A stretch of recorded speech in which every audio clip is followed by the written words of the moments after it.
ये NTA JEE mains 3 सितंबर 2020 का physics का क्वेश्चन है जो फर्स्ट शिफ्ट में आया था। उसको हम इसका एक पार्ट में हम कुछ क्वेश्चन 13 क्वेश्चन सॉल्व किए थे और बचे हुए क्वेश्चन को हम इस पार्ट में आपको हम सॉल्व कर रहे हैं। तो चलिए देखते हैं क्वेश्चन क्या क्या है। तो देखिए पहला क्वेश्चन जो है इसका, ये जितना भी इसको इस पेपर में अभी क्वेश्चन सेलेक्ट किए इसमें सब 12 है। पार्ट 1 में जो हम सेलेक्ट किए थे वो 11 का पार्ट सेलेक्ट किए थे, ठीक है। तो अब चलिए हम यहाँ पे देखते हैं क्या क्या क्वेश्चन है। तो पहला क्वेश्चन में दिया हुआ है दो स्फेरिकल सिस्टम है और ये दोनों एक कंडक्टिंग वायर से कनेक्टेड है और ये दोनों एक दूसरे से आइसोलेटेड है, ठीक है। और इस एक पे चार्ज है, इस कंडक्टर के ऊपर, स्फेरिकल कंडक्टर के ऊपर चार्ज है प्लस 12 माइक्रोकूलम का और इस पे है -3 माइक्रोकूलम का, ठीक है। और इसका रेडियस है 2r/3 और इसका रेडियस है r/3, ठीक है। अब आपसे पूछा है कि जब हम इसको स्विच ऑन कर देंगे तो x और y पे चार्ज क्या होगा। एक x है और एक y है, तो इस पे चार्ज क्या होगा। तो देखिए एक चीज़, चार्ज कब तक फ्लो करता है। अगर कंडक्टर में हम चार्ज फ्लो की बात करें तो तब तक फ्लो करता है जब तक कि दोनों तरफ पोटेंशियल, इधर और इधर का पोटेंशियल इक्वल ना हो जाए। जब दोनों पे इक्वल पोटेंशियल हो जाएगा तो चार्ज फ्लो करना बंद कर देगा, ठीक है। तो मान लीजिए कि चार्ज फ्लो करके जब इसको हम क्लोज किए तो इस पर मान लीजिए QX चार्ज आ गया था और इस पर कितना आ गया था QY। तो दोनों का अगर पोटेंशियल सेम करेंगे तो पहला का जो VX होगा वो हो जाएगा 1/4 pi into QX, 1/4 pi epsilon by QX into RX, radius of X। और इसका पोटेंशियल जो होगा VY इक्वल टू लिखाएगा 1/4 पाई एप्सिलॉन नॉट और QY/RY। और ये दोनों जब इक्वल हो जाएगा तो हम कहेंगे कि अब चार्ज इसके अंदर फ्लो नहीं होगा।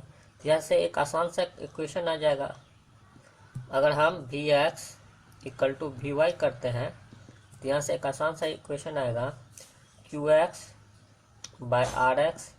Equal to QY/RY,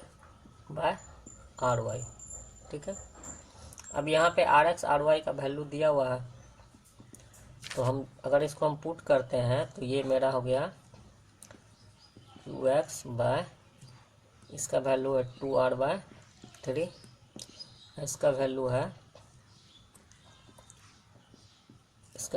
r/3।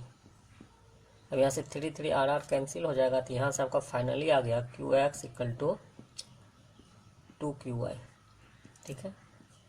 अब देखिए कंजर्वेशन ऑफ, अगर हम चार्ज देखते हैं तो जितना चार्ज इस बॉडी पे पहले से पूरे सिस्टम पे था उतना बाद में भी रहेगा क्योंकि चार्ज तो बाहर निकला नहीं। तो इस कंडक्टर से बस ट्रांसफर ऑफ क्या हो गया, चार्ज हो गया। तो हम सिंपल सा बात बोलेंगे, Q जो इनिशियल में था वही Q क्या आएगा, फाइनल में आएगा। तो Q इनिशियल में कितना था, तो 12 माइक्रोकूलम प्लस -3 माइक्रोकूलम और इतना इक्वल टू क्या हो जाएगा, QX प्लस QY। तो यहाँ से QX का वैल्यू पुट करेंगे तो QY का वैल्यू कितना आ जाएगा, तो ये हो जाएगा 9/3 माइक्रोकूलम, मतलब 3 माइक्रोकूलम। इसी प्रकार QX देखेंगे तो कितना हो जाएगा 6 माइक्रोकूलम, ठीक है, क्योंकि 9 माइक्रोकूलम में इतना रिड्यूस हो जाएगा। तो ये एक आसान सा क्वेश्चन था। अब चलते हैं नेक्स्ट क्वेश्चन में। अब देखिए हम लोग क्वेश्चन नंबर 15 में चलते हैं। 13 नंबर क्वेश्चन तक फर्स्ट वीडियो में हम सॉल्व किए हैं और 15 नंबर क्वेश्चन में चलते हैं। तो इसमें एक डायग्राम दिया हुआ है, उस डायग्राम को हम ड्रॉ कर रहे हैं। दो कैपेसिटर और यहाँ पे टोटल 3 कैपेसिटर लगाया गया, ठीक है। और ये सबको एक सोर्स से कनेक्ट कर दिया गया, ठीक है, सोर्स ऑफ पावर से कनेक्ट कर दिया गया। और आपको बोला है कि C1 का कैपेसिटेंस 15 माइक्रोफैराड है, C2 का बारे में कुछ भी नहीं बताया है और C3 का बताया है 8 माइक्रो फैराड है। ठीक है, और ये बोला है कि इस दोनों के बीच का जो पोटेंशियल डिफरेंस है वो 20 वोल्ट है।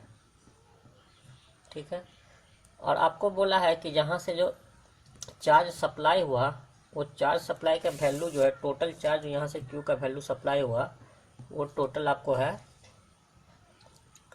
750 माइक्रो कूलम। 750 माइक्रो कूलम का चार्ज क्या किया गया, सप्लाई किया गया।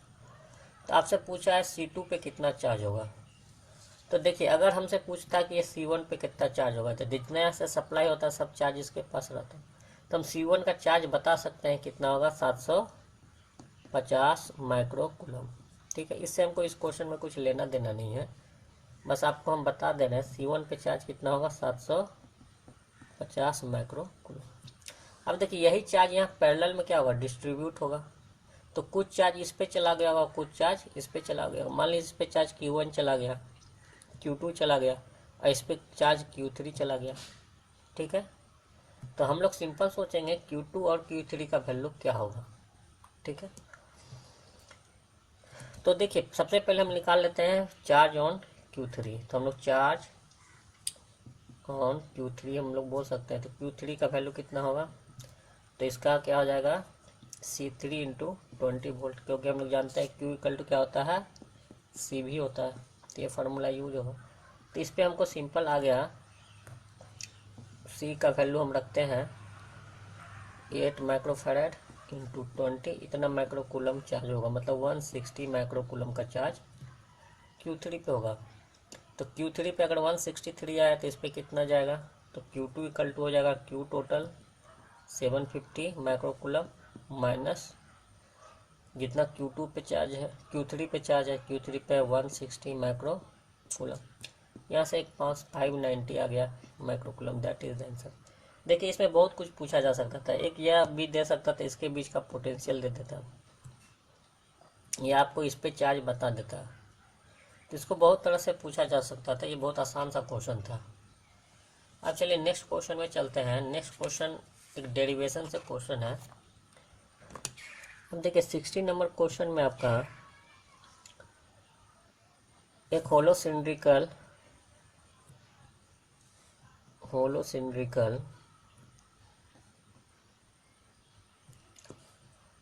सॉलिड है, जो अंदर, जिसका अंदर का रेडियस कितना है और बाहर का रेडियस कितना है दिया हुआ है। अंदर का रेडियस जो दिया हुआ है वो R1 दिया हुआ है, और बाहर का रेडियस कितना दिया हुआ है, R2 दिया हुआ है।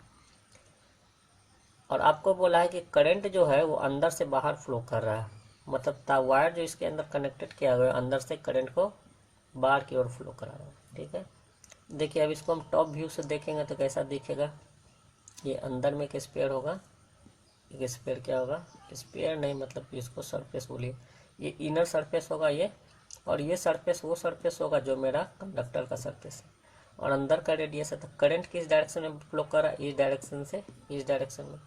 ठीक है, और हम लोग जानते हैं resistance R equal to, resistance निकालने के लिए बोला है तो R इक्वल टू जानते हैं रो L बाय A होता है। ठीक है, तो अब सबसे पहले क्या कीजिए, यहाँ एक पतला सा स्ट्रिप काट लीजिए जिसका थिकनेस dr हो। यहाँ पे हम क्या किए, एक पतला सा स्ट्रिप काट लिए। ठीक है, और इसका थिकनेस कितना लिए हैं, dr। तो देखिए करंट जब पास करेगा तो इसके बाहर करने का कोशिश कर रहा, तो इसका थिकनेस अगर dr है तो यहाँ पे लेंथ का काम कौन करेगा, dr। ठीक है, और एरिया क्या होगा, तो एरिया क्या होगा, तो ये पूरा का पूरा जो सरफेस होगा दैट इज द एरिया। अगर यहाँ का इनिशियल रेडियस r है और यहाँ पे इंक्रीमेंट dr है, तो एरिया जो बनेगा वो 2 पाई r इंटू दिस लेंथ, यहाँ से यहाँ तक का लेंथ अगर l होगा तो दिस लेंथ। ठीक है, तो अगर हम इस बेसिक फार्मूला में इसको एक एक करके पुट करें तो मेरा dr, स्मॉल रेजिस्टेंस dr का वैल्यू आ जाएगा रो, l का वैल्यू होगा dr, और a का वैल्यू हो जाएगा 2 पाई r एंड l। ठीक है, 2 पाई सिलेंडर का ये सरफेस एरिया। ठीक है, क्योंकि ये जो बनेगा ये रेडियस ऊपर नीचे तक होगा सिलेंड्रिकल में, तो यहाँ पे अगर हम इंटीग्रेट इसको करते हैं तो रो बाय 2 पाई l बाहर आ जाएगा। तो R इक्वल टू कहाँ से कहाँ इंटीग्रेट होगा, तो इनर रेडियस R1 है और आउटर रेडियस R2 है, और यहाँ पे क्या हो जाएगा dr बाय R, और यहाँ से आपका वैल्यू आएगा रो bye 2πL ln R2 bye R1। तो ये आपका क्या आ जाएगा, टोटल रेजिस्टेंस आ जाएगा। ठीक है, तो ये आपका ऑप्शन नंबर 4 में है, इसका 4 नंबर ऑप्शन सही है। अब चलिए नेक्स्ट क्वेश्चन में चलते हैं। देखिए नेक्स्ट क्वेश्चन जो है मेरा, वो मेरा करंट का ही है, लेकिन ये सेमीकंडक्टर से एडिट किया गया है। तो ये क्वेश्चन का डायग्राम खींचना है, आसानी से खींचे। देखिए हो क्या रहा है कि एक डायोड लगाया गया है और इस डायोड का हमको पोटेंशियल ड्रॉप बताया है 0.5 वोल्ट का। ठीक है, और इसके साथ एक रेजिस्टेंस को कनेक्ट कर दिया गया है और इसके साथ एक सप्लाई सेल को कनेक्ट किया गया है। ठीक है, इन फॉरवर्ड बायस, और इसका ईएमएफ दिया है 1.5 वोल्ट। ठीक है, और यहाँ पे आपसे पूछा है रेजिस्टेंस क्या होगा। ठीक है, और ये जो डायोड है मैक्सिमम करंट कैरी जो कर सकता है, आई मैक्स जो है वो है 10 मिली एम्पियर। ये 10 मिली एम्पियर करंट को कैरी कर सकता है। तो आपसे सिंपल सा बात पूछा है कि यहाँ रेजिस्टेंस कितना का लगाएंगे। तो देखिए इसमें किरचॉफ लॉ लगाइए। यहाँ से 3 पॉइंट को सोचते हैं, तो ए पॉइंट हो गया, ये बी पॉइंट हो गया, ये सी पॉइंट हो गया। अगर हम ए से बी का पोटेंशियल का बात करेंगे तो b a minus b b लिखेंगे, plus b b minus b c लिखेंगे, plus b c minus b a लिखेंगे, इक्वल टू 0 होगा। अब सिंपल सा बात सोचिए कि B a minus b B क्या होगा। तो डायोड में क्या होता है, तो ये मेरा डायोड है, तो डायोड का पोटेंशियल हम देख रहे हैं, तो ये हो जाएगा आपका प्लस 0.5 वोल्ट। क्यों, डायोड मेरा क्या होता है, इधर हाइयर माना जाता है, इधर लोअर माना जाता है। ठीक है, रेजिस्टेंस पे भी वही होगा। रेजिस्टेंस पे अगर इसमें हम करंट आई सोच रहे हैं तो ये हो जाएगा आई इंटू आर। जिधर करंट का फ्लो होता है उधर हम लोग पॉजिटिव ड्रॉप लेते हैं। और यहाँ पे आपका क्या है, बैटरी। तो बैटरी देखिए ये वाला जो सी वाला पोर्शन है वो निगेटिव से जुड़ा हुआ है और ये हाई से जुड़ा हुआ है, तो ये जगह माइनस 1.5 वोल्ट इक्वल टू 0। तो यहाँ से हमको आर का वैल्यू निकालना, तो आर इक्वल टू कितना हो जाएगा, ये हो जाएगा 1/I। ठीक है, तो आर जो हमको रिक्वायर्ड है, रेजिस्टेंस रिक्वायर्ड जो होगा 1 वोल्ट बाय आई। अब आई मैक्सिमम अगर यहाँ पे बैठाएंगे तो कितना हो जाएगा, ये 1/10 मिली का मतलब हो जाएगा 10 पे पावर 3। ठीक है, नीचे -3 होगा, उसको ऊपर पहुँचा दिए। अब यहाँ से कितना आ जाएगा 100 ओम, इसका आंसर होगा 100 ओम। इसके बाद 18 नंबर क्वेश्चन भी है। देखिए ये भी आसानी क्वेश्चन है। 12 का सेक्शन एज कंपेयर टू 11 थोड़ा कम लेंदी है, मतलब 12 का सेक्शन जो भी है उसका फार्मूला बेस्ड पे है, उसको आप फास्ट जल्दी बनाया जा सकता है। तब क्वेश्चन नंबर 18 देखते हैं। 18 नंबर क्वेश्चन में क्या बोला है, तो देखिए 18 नंबर क्वेश्चन जो है ये motion of charge particle in magnetic field है। ठीक है, मैग्नेटिक फील्ड में कोई मेरा अगर चार्ज पार्टिकल मूव करता है तो क्या होगा।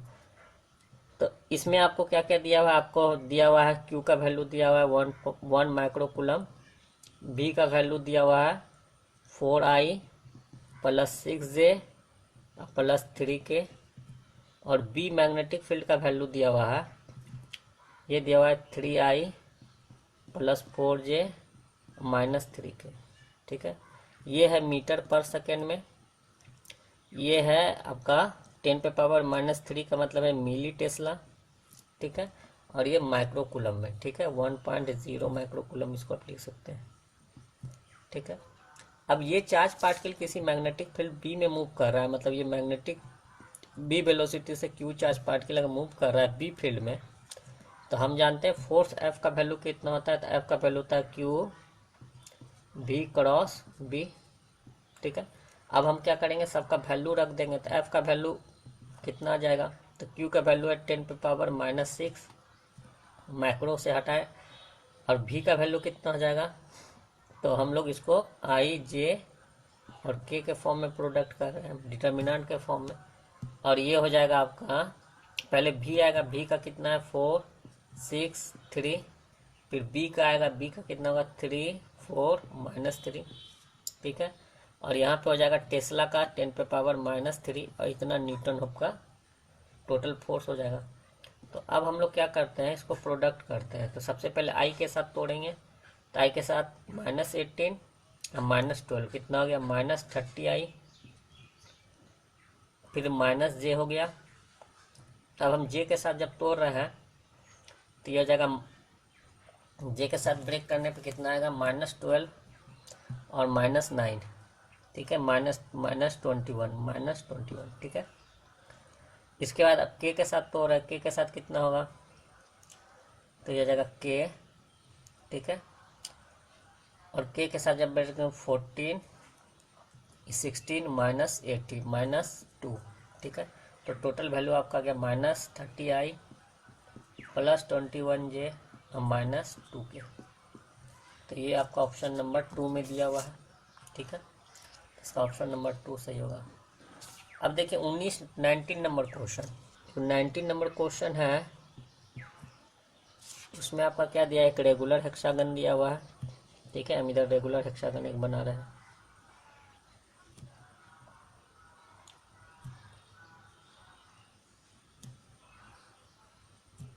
ये आपका क्या हुआ, एक रेगुलर हेक्सागन हुआ, ठीक है। थोड़ा सा ये आपका क्या होगा, एक रेगुलर हेक्सागन। अब पूछा है कि यहाँ पे total numbers of turn N का वैल्यू कितना है, 50 है, ठीक है। टोटल 50 टर्न्स है और एक साइड का जो लेंथ दिया हुआ है, एल का वैल्यू दिया हुआ है 10 सेंटीमीटर, ठीक है। तो आपसे पूछा है कि इसके बीच में जो मेरा मैग्नेटिक फील्ड बनेगा वो कितना होगा।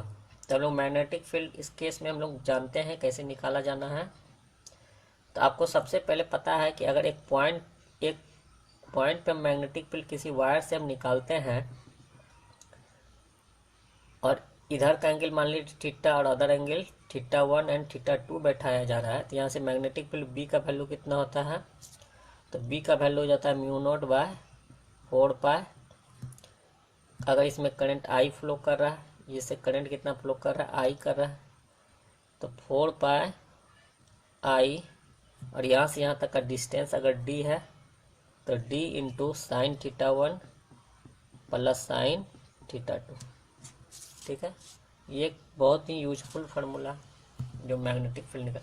तो देखिए एक वायर से हम निकाल लेते हैं तो टोटल ऐसा कितना होगा, 6 वायर होगा। सबके लिए मैग्नेटिक फील्ड अगर ऐसे करके सोचते हैं तो पहला वायर भी अप देगा मिडिल में, दूसरा वायर भी क्या देगा, अप देगा, ठीक है, तीसरा वायर भी अप देगा, चौथा सारा वायर क्या दे रहा है, अप ही मैग्नेटिक फील्ड दे रहा है। तो सब क्या हो जाएगा, ऐड हो जाएगा।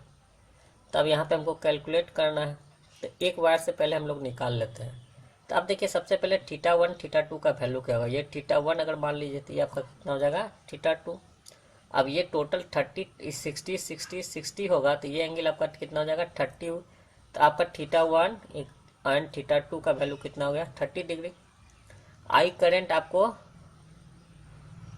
आपको नहीं दिया, आई के फॉर्म में ही निकालना है। तो आपको सारा आंसर जो निकालना है वो निकालना है μ0I/π के प्रोडक्ट में, ठीक है। इतना के प्रोडक्ट में आपको आंसर निकालना। तो चलिए हम लोग इसमें क्या करते हैं, इसका वैल्यू निकालते हैं। तो देखिए टोटल मैग्नेटिक फील्ड क्या होगा, इतना ऐसा 6 बनेगा। तो बी टोटल हम डायरेक्ट सोचते हैं, तो बी टोटल जो होगा पहले 6 हो जाएगा, जितना साइड है नंबर्स ऑफ साइड, और टोटल टर्न अगर n है तो n हो जाएगा, ठीक है, नंबर्स ऑफ टर्न, और इंटू एक इतना 1 के लिए कितना मेरा मैग्नेटिक फील्ड बनेगा, तो ये बनेगा μ0I/4π d into sign 30 plus sign 30। यहाँ तक समझ में आया। अब देखिए यहाँ पे हमको d का वैल्यू भी निकालना होगा, तो d यहाँ से यहाँ तक का वैल्यू को हम लोग d बोलेंगे, दैट इज द डिस्टेंस। ये अगर 10 है तो ये कितना हो जाएगा, ये 10 हो जाएगा, ये 5 हो जाएगा। तो ये हो जाएगा d का वैल्यू जो आएगा आपका, हम यहाँ पे d का वैल्यू निकाल रहे हैं, d इक्वल टू हो जाएगा 10 का स्क्वायर माइनस 5 का स्क्वायर। अब ये जो भी वैल्यू आएगा ये आ जाएगा 5√4 - 1 3, 5√3 इतना सेंटीमीटर आ गया। तो ये d का वैल्यू आ गया। तो अब यहाँ पे हम सबका वैल्यू को पुट करते हैं। तो ये होगा 6 × 50 into mu not I bye 4 D का वैल्यू कितना है 5√3 और हम बोलेंगे साइन 61/2 प्लस 1/2। तो ये आपका टोटल वैल्यू हो गया। अब यहाँ पे आप क्या कीजिए mu not I by pi को अलग कर दीजिए और बाकी का वैल्यू देख लीजिए। तो ये क्या हो जाएगा 5 है।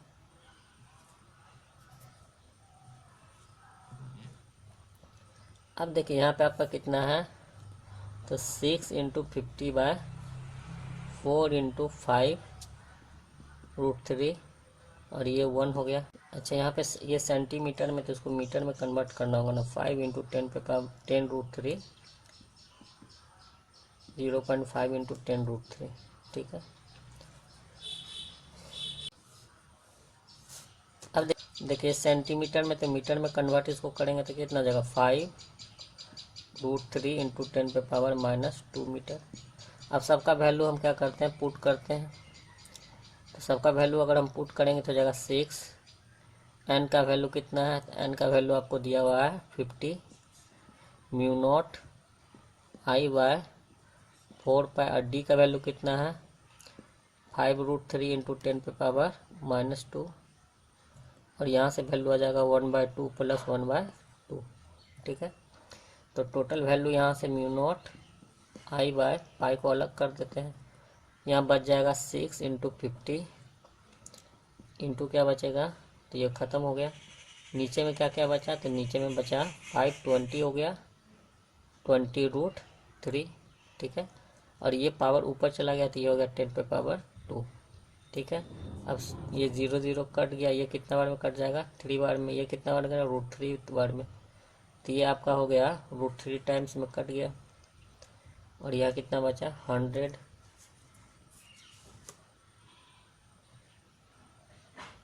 ठीक है।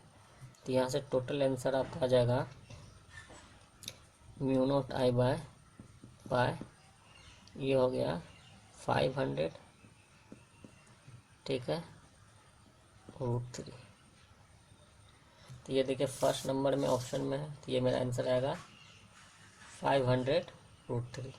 कैलकुलेशन को एक बार देख लीजिएगा, कैलकुलेशन में कुछ छूटा हुआ तो नहीं है। अब चलिए चलते हैं नेक्स्ट क्वेश्चन में, ठीक है। अब चलते हैं क्वेश्चन नंबर 20 में। तो देखिए 20 नंबर क्वेश्चन जो है आपका इलेक्ट्रोमैग्नेटिक इंडक्शन चैप्टर से है, ठीक है। इसमें थोड़ा सा एसी का कंसेप्ट भी डाला हुआ है। तो इस क्वेश्चन को हम समझा रहे हैं। देखिए एक इलिप्स दिया हुआ है, ठीक है, एक इलिप्स दिया हुआ है, मतलब जो रिंग है वो कैसा है इलिप्टिकल है। तो अब इस इलिप्स का क्या दिया हुआ है, इलिप्टिकल रिंग का मेजर एक्सिस और माइनर एक्सिस का लेंथ दिया हुआ है, ठीक है। और यहाँ टोटल नंबर्स ऑफ टर्न जो दिया हुआ है उस टर्न का वैल्यू दिया हुआ है n, और ये इसको जिसमें हम रोटेट करा रहे हैं वहाँ पे मैग्नेटिक फील्ड का वैल्यू है b, और रिंग का रेजिस्टेंस जो दिया हुआ है वो r दिया हुआ है। रिंग का रेजिस्टेंस कितना दिया हुआ है r दिया हुआ है। और इसको जो रोटेट करा रहे हैं तो रोटेट करा रहे हैं ओमेगा वेलोसिटी से। तो हमसे पूछा है एवरेज पावर इसके अंदर कितना जनरेट होगा। तो पी एवरेज इक्वल टू हम लोग क्या जानते हैं, तो P average power equal to होता है एवरेज ईएमएफ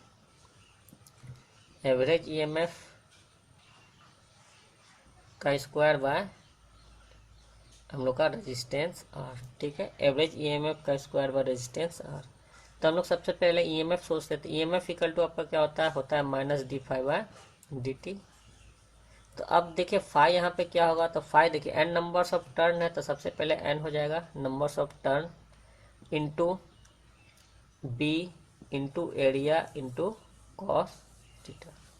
ये आपका क्या आ गया plus total plus height total.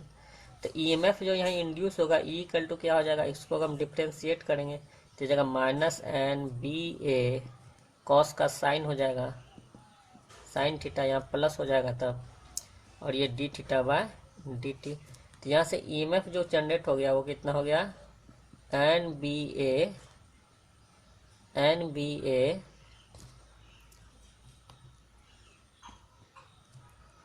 ठीक है NBA ओमेगा साइन थीटा। तो ये क्या हो गया आपका ईएमएफ। अब हम लोग जानते हैं पावर P इक्वल टू क्या होता है। तो हम लोग ये जानते हैं कि ये होता है VRMS का स्क्वायर VRMS का स्क्वायर बाय RB, हम लोग जानते हैं एवरेज पावर। तो VRMS वैल्यू, इसका RMS वैल्यू कितना होगा, तो ये RMS वैल्यू ERMS इसका कितना हो जाएगा, निकाल लीजिए। ये हो जाएगा 1/√2 NVA ओमेगा। ठीक है, अब इस वैल्यू को हम क्या करते हैं, इसमें पुट, इसी को RMS वैल्यू भी बोलते हैं। ठीक है, तो यहाँ से हो जाएगा VRMS का वैल्यू आ जाएगा 1/2 NVA ओमेगा का होल स्क्वायर बाय 2R। ठीक है, अब ए एरिया का वैल्यू कितना होगा, तो इलिप्स के लिए एरिया का वैल्यू होता है पाई AB। इस वैल्यू को पुट कीजिएगा तो आप एवरेज पावर इसमें जनरेट आ जाएगा। तो ये हो जाएगा NB पाई AB का होल स्क्वायर बाय 2R। ठीक है, तो देखिए सबके ऊपर स्क्वायर है, नीचे में खाली अलग अलग क्वांटिटी है। तो जहाँ 2 है वो आंसर होगा, 1 नंबर इसका आंसर होगा। ठीक है, चलिए इसके बाद हम लोग चलते हैं 21 नंबर क्वेश्चन में। यह है इलेक्ट्रोमैग्नेटिक का क्वेश्चन, ये भी आसान सा एक क्वेश्चन है। तो देखिए 21 नंबर क्वेश्चन में जो हमको दिया हुआ है, मैग्नेटिक फील्ड B दिया हुआ है, आपसे पूछा इलेक्ट्रिक फील्ड। इलेक्ट्रोमैग्नेटिक वेव मेरा ट्रेवल कर रहा है, वहाँ magnetic field 3 × 10⁻⁻8 sin KY plus ω/t आपको दिया हुआ है। ठीक है, और यहाँ पे I दिया हुआ है।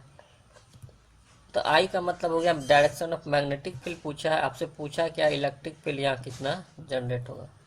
तो देखिए यहाँ पे दो चीज़ हम लोग को दिमाग में रखना पड़ता है। एक होता है पॉइंटिंग वेक्टर, P जो एक वेक्टर होता है वो क्या होता है E क्रॉस B। ये रिप्रेजेंट करता है direction of wave propagation, wave propagation का डायरेक्शन क्या है। ठीक है, और दूसरा होता है E नॉट। तो हम लोग जानते हैं कि E नॉट इक्वल टू क्या होता है, तो E नॉट इक्वल टू होता है C × B नॉट।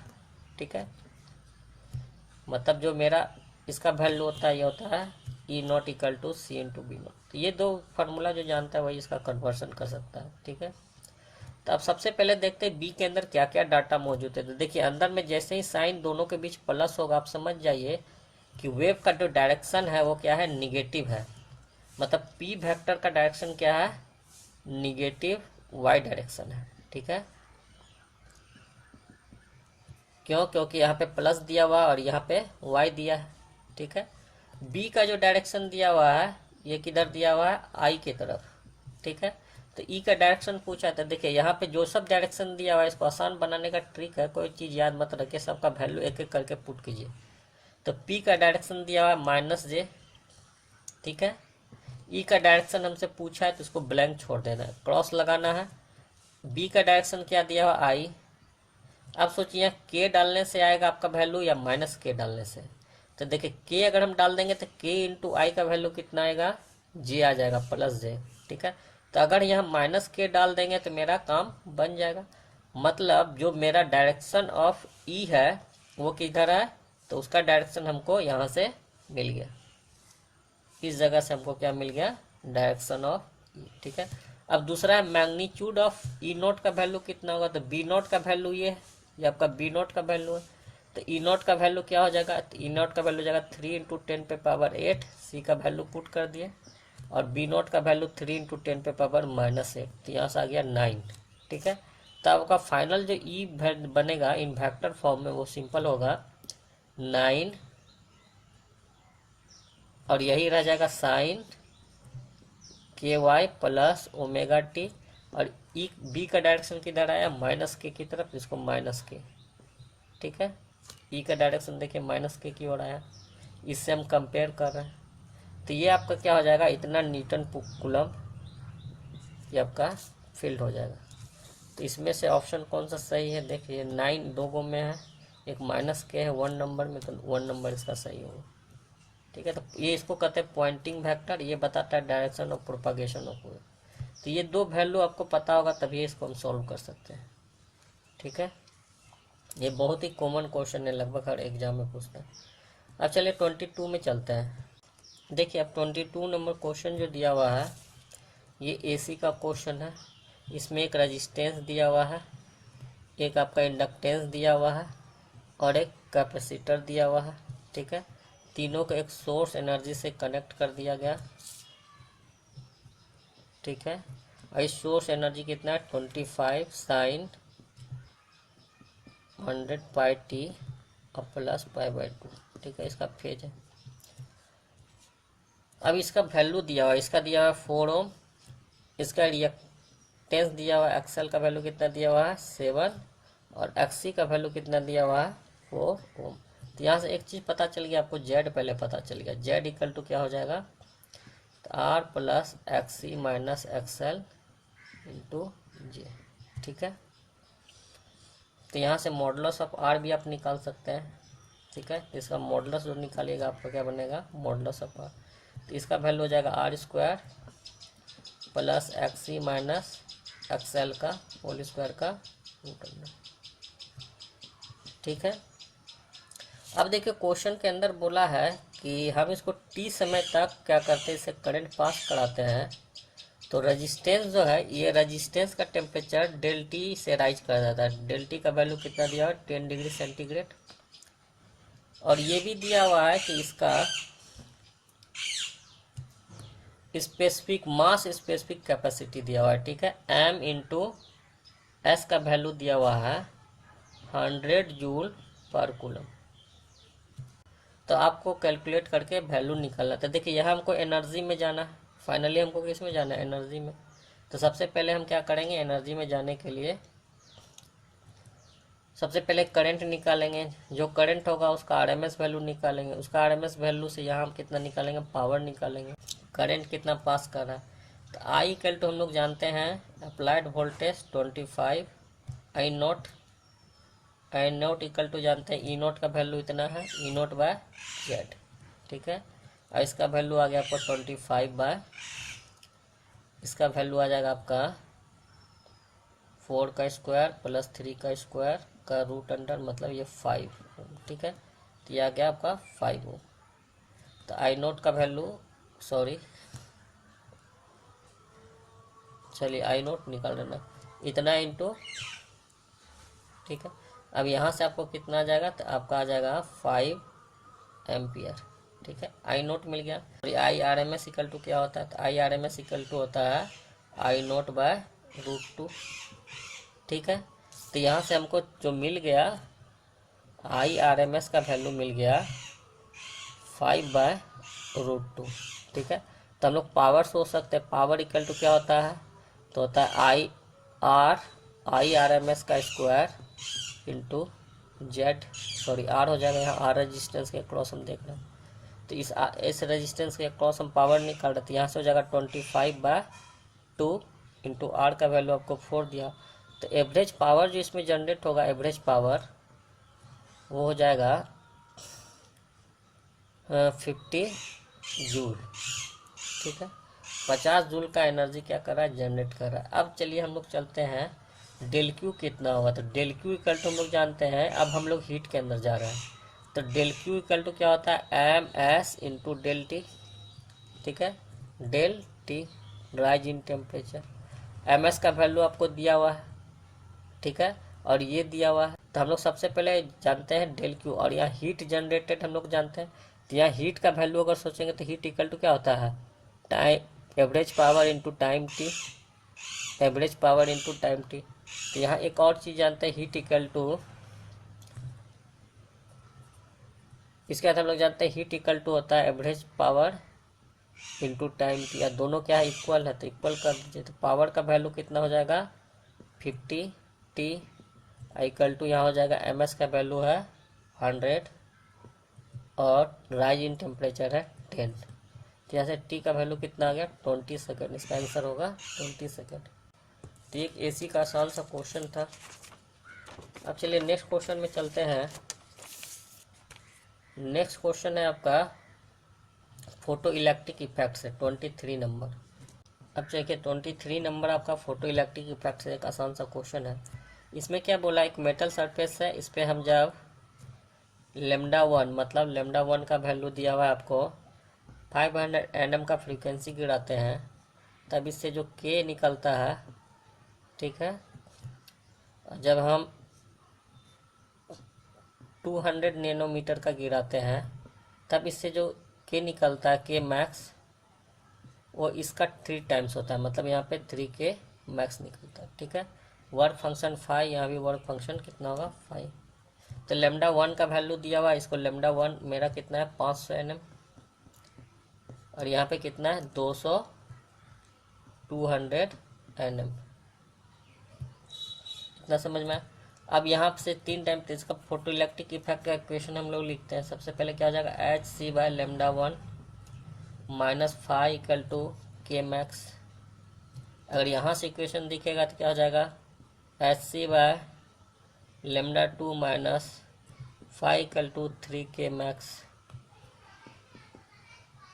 अब देखिए इस क्वेश्चन में हमसे पूछा क्या है, तो दो को अलग अलग वेवलेंथ इस पे हम ड्रॉप करा रहे हैं, तो हमसे पूछा है काइनेटिक एनर्जी नहीं वर्क फंक्शन क्या होगा, तो हमको फाइनली निकालना क्या है वर्क फंक्शन।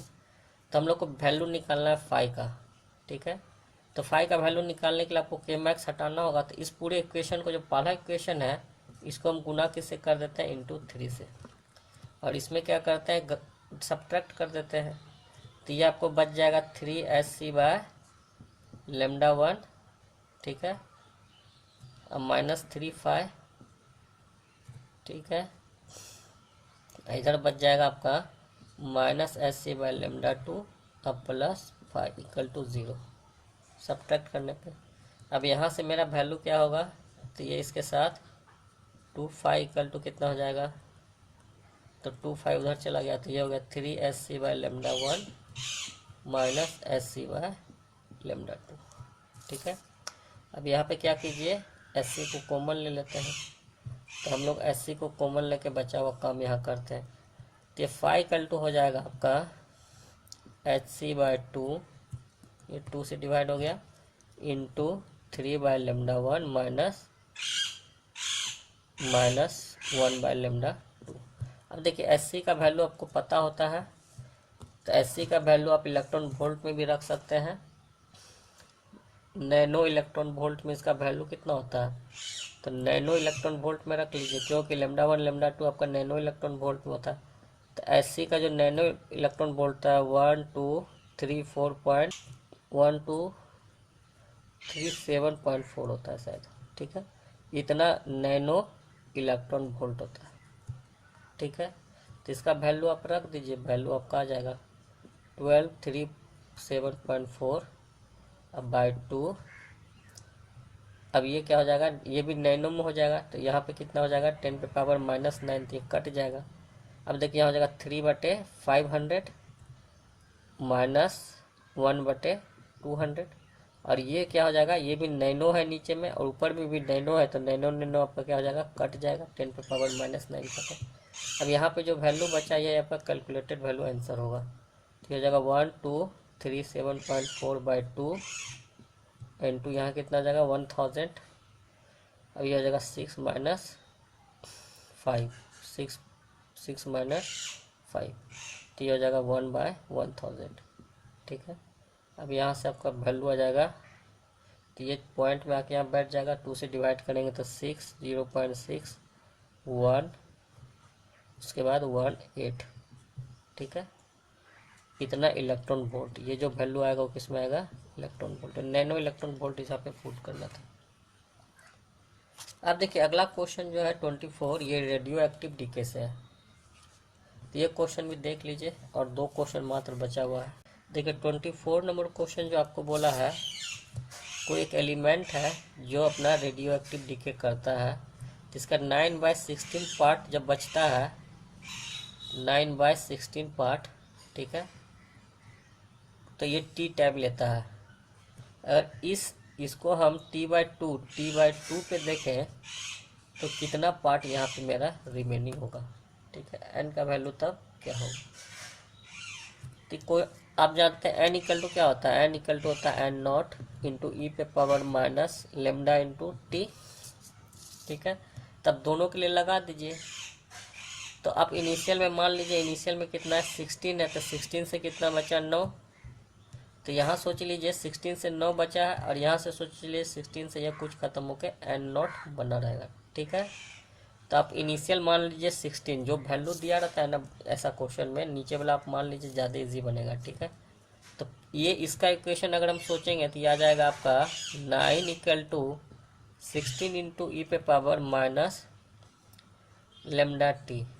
और यहाँ से जो इक्वेशन आएगा, यहाँ पे आपको एन डैश निकालना है। एन मेरा कितना बचा है, एन नोट का वैल्यू 16 हो गया जो इनिशियल है, और इंटू ई पे पावर कितना हो जाएगा लेमडा इंटू टी बाय 2। अब देखिए ई इसको हमको हटा देना है, हटाना है तो इस पूरे को हम क्या करते हैं स्क्वायर कर देते हैं, दोनों तरफ बोथ साइड स्क्वायर करके इसमें क्या करते हैं डिवाइड करते हैं। तो इसका हो जाएगा एन स्क्वायर इक्वल टू 16 का स्क्वायर इंटू ई पे power minus lambda into T. अब ये आपका सेकेंड इक्वेशन बन गया, ये आपका फर्स्ट इक्वेशन बन गया। अब डिवाइड कर दीजिए, तो इससे हम इसको डिवाइड करेंगे तो क्या बनेगा एन स्क्वायर बाय 9, 16 एक 16 कट जाएगा, तो एक 16 यहाँ बच जाएगा, और ये ई कट जाएगा। यहाँ से एन का value N square equal to आपका आ गया 9 इंटू 16 का, तो एन का वैल्यू कितना आ गया 3 इंटू 4, मतलब आ गया 3 इंटू 4, यह स्क्वायर है। ठीक है, तो यहाँ से आपका आ गया 12। अब देखिए एन जो आपका बचा है वो 12 बचा है, तो अगर ये 1 रहता तब कितना डीके होता। ठीक है, हमको परसेंटेज डीके में जाना है। तो अगर मेरा ये 16 से 12 बचा है तो 1 से कितना बचेगा, मतलब 16 से मेरा डीके होके 12 बच गया, तो 1 से कितना बचेगा, तो 12/16, मतलब हम कहेंगे 3/4 तो बच जाएगा। ठीक है, तो इसका आंसर होगा 3/4। और नेक्स्ट क्वेश्चन तो आपको ये नेक्स्ट क्वेश्चन तो बहुत इजी दिया है, इसके में फार्मूला वो खुद ही दे दिया है। ठीक है, हमें कुछ सॉल्व करना ही नहीं है। चलिए लास्ट क्वेश्चन में चलते हैं। देखिए, तो लास्ट क्वेश्चन में आपको दिया हुआ है ई एन का वैल्यू दे दिया है। ठीक है, वो दिया -13.6 by n square into Z. आपसे एनर्जी पूछा है E first electron transfer from first to third, तो E third minus E first, इसका वैल्यू पूछा है। और जेड का वैल्यू आपको क्या बोला हाइड्रोजन एटम, तो जेड का वैल्यू कितना होगा 1, क्यों ये हाइड्रोजन एटम का दिया हुआ है। ठीक है, तो आपको क्वेश्चन पूछा है energy of an electron in its nth orbit is given by इतना, कंसीडर ए हाइड्रोजन एटम मतलब Z equal to 1, find the amount of energy need to transfer from 1 orbital to third orbital. तो first orbital से आपको गिराना है, first से आपको किस में गिराना है थर्ड में। ठीक है, यहाँ सेकेंड होगा, तो यहाँ से यहाँ एनर्जी कितना होगा, तो यही मेरा इक्वेशन बनेगा। अब जेड इक्वल टू आपका 1 है, और एन यहाँ कितना है 3 है, तो यहाँ से आप कीजिएगा घटाइएगा कितना -13.6 और इंटू क्या हो जाएगा, तो ये हो जाएगा 1/9 - 1। ठीक है, तो यहाँ से हो जाएगा 9 में, तो माइनस माइनस प्लस हो जाएगा 1/9, तो 8/9 -13.6/9 इंटू 8। ठीक है, तो यहाँ से जो वैल्यू कैलकुलेट होगा अगर 12 के लगभग जाएगा तो आपका आंसर क्या होगा 12। तो ये एक आसान सा क्वेश्चन था जिसका फार्मूला वो खुद दे दिया, फार्मूला भी याद रखने का जरूरत नहीं है। तो देखिए हम पूरा क्वेश्चन अगर एनालिसिस किए तो जो 12 का पोर्शन था, 12 का लाइट का भी पोर्शन हम इसके पीछे डिस्कस किए थे, तो 12 का जो भी पोर्शन था वो कंपेयर टू 11 ज़्यादा इजी, मतलब इजी कैलकुलेशन ज़्यादा नहीं पूछा है। ठीक है, दूसरा 12 का पोर्शन जो भी है सब फार्मूला बेस्ड क्वेश्चन है, 11 का क्वेश्चन इतना ज़्यादा फार्मूला बेस्ड नहीं था। ठीक है, तो ये क्वेश्चन भी मिला जुला के नॉर्मल ही क्वेश्चन था। तो चलिए अब नेक्स्ट वीडियो में देखते हैं, नेक्स्ट हम कोई एक क्वेश्चन को सॉल्व करेंगे। आपका 3 सितंबर का पूरा क्वेश्चन सॉल्व हो गया।